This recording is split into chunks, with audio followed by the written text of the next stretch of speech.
Arsenic का मिजाज ये है कि घूंट घूंट पानी भरता है मरीज, मुंह तर करने की कोशिश करता है और प्यास बुझती नहीं, या दूसरे लफ्जों में वो प्यास है ही नहीं, बल्कि एक बेकरारी का इजहार है बस कि शायद पानी पीने से मुझे तस्कीन मिले, लेकिन थोड़ा सा पानी पी कर पता चलता है कि कोई तस्कीन नहीं है, तो उसको मरीज छोड़ देता है। फिर घबराहट में थोड़ा सा मुंह भरता है। जो हकीकी प्यास है वो आर्सेनिक में नहीं पाई जाती, और इसका एक निशान यह है कि जब आर्सेनिक की बीमारी ज्यादा बढ़ जाए तो प्यास कुल्लियतन गायब हो जाती है। इसलिए बाद लोग जो इस सलामत को जरूरत से ज्यादा अहमियत दे जाते हैं, वो फिर आर्सेनिक को रूल आउट कर देते हैं, समझते हैं कि आर्सेनिक का केस ही नहीं है, क्योंकि बाद मरीजों में प्यास नहीं है।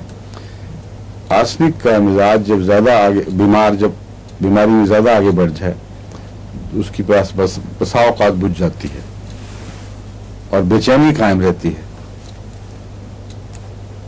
और इस सूरत में उसकी बेकरारी में भी एक फर्क पड़ता है।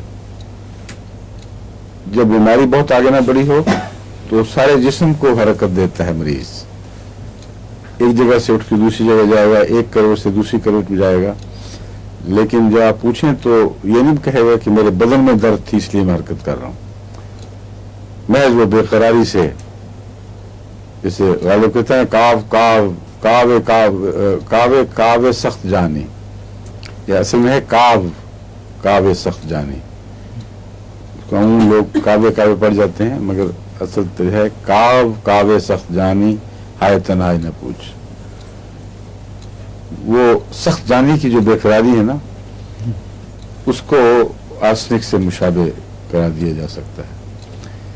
जब ताकत कम हो जाए, बीमारी बढ़ जाए, तो फिर बदन हरकत नहीं करता, सिर्फ सर दाएं बाएं इंसान मारता है। उस बेचैनी के वक्त बिलअमूम प्यास गायब हो चुकी होती है। अगर कुछ हो भी तो मामूली इजहार होता है, वरना उस वक्त फिर मतलब बीमारी बहुत आगे बढ़ चुकी है।